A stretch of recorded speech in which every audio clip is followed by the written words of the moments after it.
So 2024 is going to be the year that I get my shit together in terms of my finances.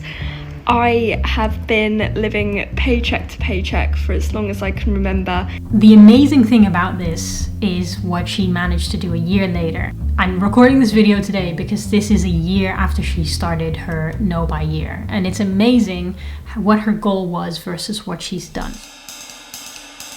Welcome back to the Good Money community. My name is Naomi and I talk about personal finance on this channel. Today I want to talk about a no buy year. I've been following this woman on TikTok doing a no buy year, and it's been so successful that I'm convinced that the huge number of people trying a no buy year next year is in part due to her success. Let's look at her video.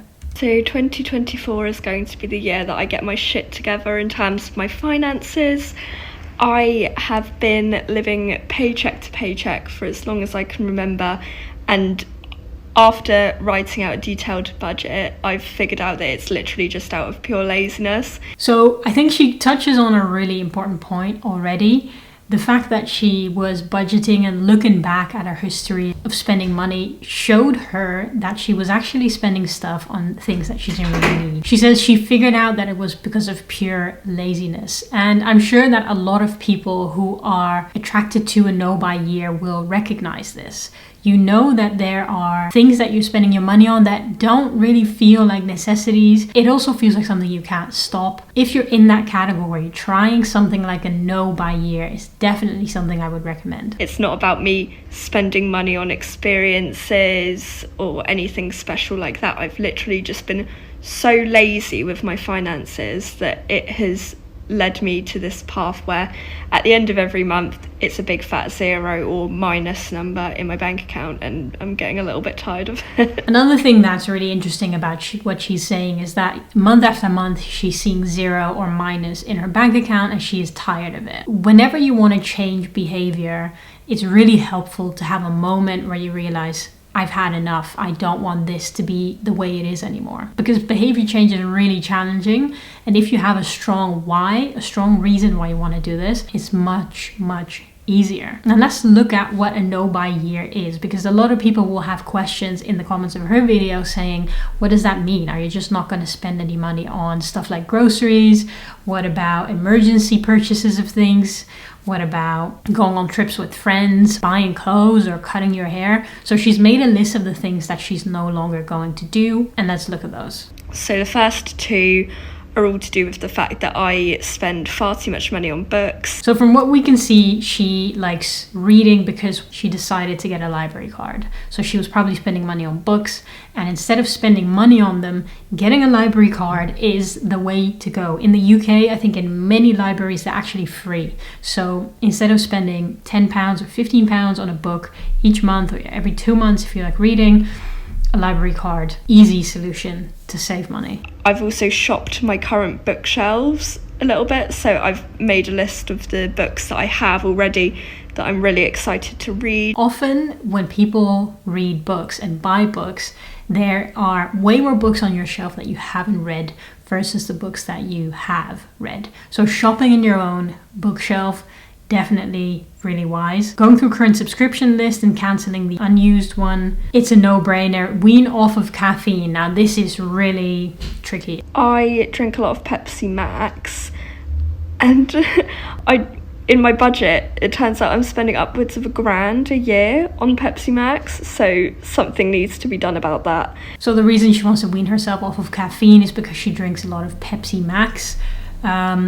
This one I think is a tricky one, because if you are trying to change behavior such as your spending pattern, and then you're also trying to change what you eat, it could be a dangerous combination where you set the bar too high. One of the most challenging things around behavior change is falling off and then being discouraged, no longer being inspired, and then just throwing the whole goal away or forgetting about it.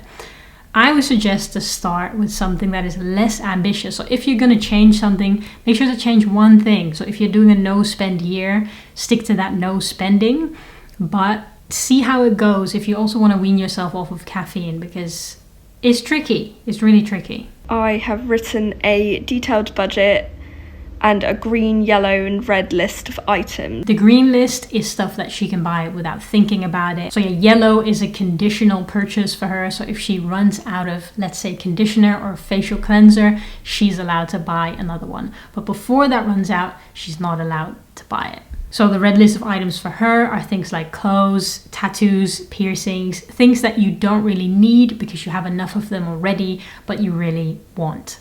The amazing thing about this is what she managed to do a year later. I'm recording this video today because this is a year after she started her No Buy year, and it's amazing what her goal was versus what she's done. One of my overall goals is that I want to be able to save an emergency fund of about 3 months.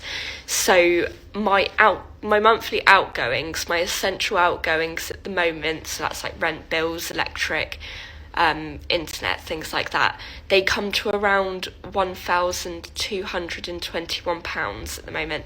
So I want to be able to save 3 months worth of that, so that's going to come round to around £3,600. Her initial financial goal, because she was going to save a lot of money that she wasn't spending on things that she normally would, she wanted to build up an emergency fund of 3 months. In 12 months, her goal was to have £3,600 saved. Next to that, she wanted to get started on investing, and she wanted to do a little bit at a time, £50 a month, so that makes £600 a year.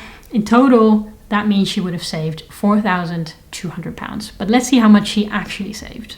Yesterday I hit a really big milestone with my no buy year, and I was putting off telling you guys because I don't want it to seem like I'm bragging on here or just telling you guys kind of how much money I've got in my bank account for the sake of telling you and telling the internet. So I'm in my 12th month of not buying anything that's not an absolute necessity, so like rent, groceries, bills, everything else has been a big fat no. So I haven't been able to buy clothes or books or anything like that this year.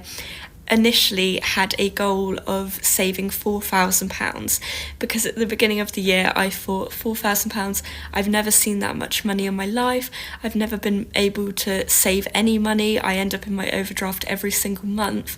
And then by May or June I'd already hit that £4,000. So by May or June, she already hit the goal that she set out before the year started.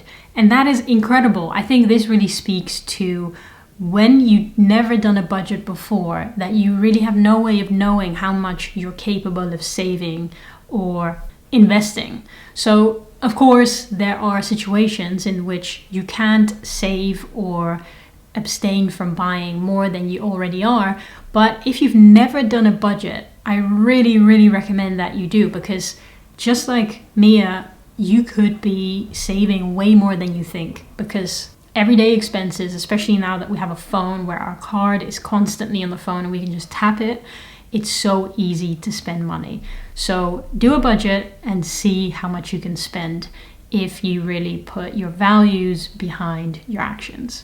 And that was so unbelievably exciting. So I decided to raise my goal to £7,000, and yesterday I hit £7,000 because I got paid from a brand deal. So I think the goalposts have shifted again a little bit, and I think by the end of this year I'll have managed to save around £8,000 in my emergency fund, and then next year I think I'm going to try and make it a nice round number and try and have a emergency fund of £10,000. One caveat here, she has published her journey on TikTok, and that has given her a big audience to whom she can talk about this No Buy year, including sponsors. Sponsors have been seeing this and are contacting her to do brand deals. So some of this money is actually a new stream of income for her. So we do need to take this with a little pinch of salt, the £8,000. But I do think that by that May-June mark, where she'd saved the £4,000, she didn't have brand deals or income from the TikTok partner program, or whatever it's called on TikTok. How amazing that if you do a no buy year with your own rules, you're able to change your behavior around just like that. It actually inspired me to do my own version of a no buy year. I'm going on a trip next year, and in January and February, I want to do my own version of a no buy year, because I too suffer from these little expenses here and there where I've reflected on my budget and thought, is this really how I want to be spending my money? If you've really asked yourself this question and your conclusion is yes, don't change anything. But for me, there are certain things that I'm spending my money on that I really don't feel are worth my time or my money. So if you want to see my no buy year, stick around. Thank you for watching, and I'll see you in the next video.